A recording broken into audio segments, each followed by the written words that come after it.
İsrail'in en büyük halkı. Kutsal kağıtlarımız bıraktılar bize bir haber. Hem şimdi bizim görevimiz gerçekleştirme onu, yaşamaya. Biz yaratırız geleceği. Hangisi için söylerdiler bilgiçler. Klimat katastrofaları görülürler bizim dolayında.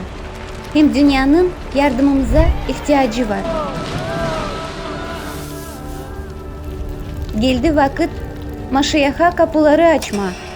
Hem gösterme ona bizim sevgimizi hem saygımızı.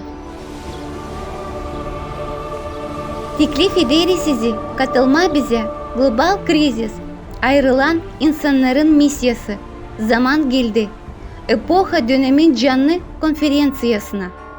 Birlikte aydınlatacağız varlığımızla hem bilgilerle doğrula hem uslula giden yolu. Hadi toplanalım. Kitap derinden araştırma, ayos yazıları, laf edelim önemli soruları, angaları bağlı bizim unikal rolümüzle.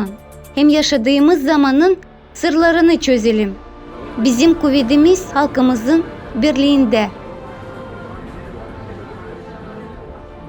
İyun ayın 4'ünde saat 18'de creativesociety.com platformasına katılın da seyredin konferansiyayı. Hem teklif edin kendi yakındıklarınızı hem dostlarınızı.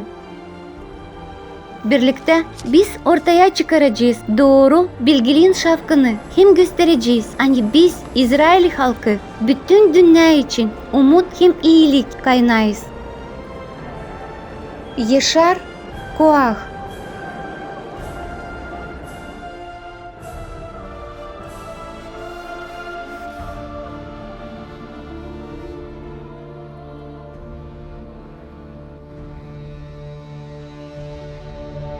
Global Krisis, ayrılmış insanların misyası. Zaman geldi.